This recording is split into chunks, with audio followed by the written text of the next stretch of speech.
पिछली वीडियो में हमने बात की थी जिस्मानी रिमांड के हवाले से कि जिस्मानी रिमांड क्या होता है और किन हालात में अदालत पुलिस को जिस्मानी रिमांड दे सकती है। आम तौर पे जब कोई मुलज़म गिरफ्तार होता है तो 24 घंटों के अंदर अंदर उस मुलज़म को मुतलका अदालत यानी इलाका मजिस्ट्रेट के पास पेश करना ज़रूरी होता है, जहाँ पर अदालत ये देखती है कि मुलज़म से अभी मज़ीद तफ्तीश बकाया है या इससे कोई बरामदगी होनी है या कोई हमराई मुलज़म है तो उनको गिरफ्तार करना है।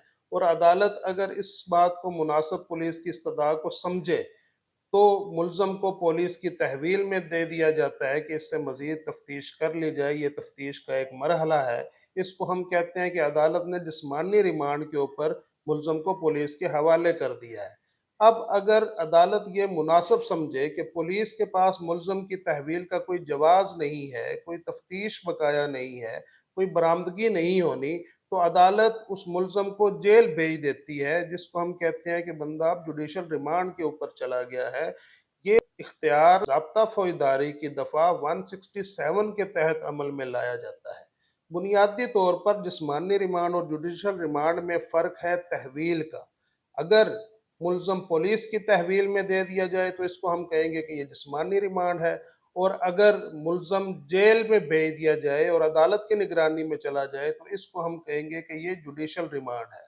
दोनों में फ़र्क ये है कि जुडिशल रिमांड में एक मुलज़म को आर्टिकल 10 आईन पाकिस्तान के तहत मुकम्मल तौर पे तहफ़्फ़ुज़ हासिल होता है और उसके हकूक़ का दिफ़ा किया जाता है। उसको वकील से मिलने की इजाज़त होती है, अदालत में उसकी पेशी ज़रूरी होती है और जेल कवानीन के तहत उसको मुकम्मल तौर पे तहफ़्फ़ुज़ दिया जाता है। तो सादा अल्फाज में जिस्मानी रिमांड और जुडिशल रिमांड में फ़र्क तहवील का होता है। जब मुलज़म पुलिस की तहवील में हो तो वो जिस्मानी रिमांड है, और जब मुलज़म अदालत की निगरानी में जेल में चला जाए तो ये जुडिशल रिमांड है। तो अपने हकूक़ से आगाह रहें ताकि कोई आपके साथ ज़्यादती ना कर सके।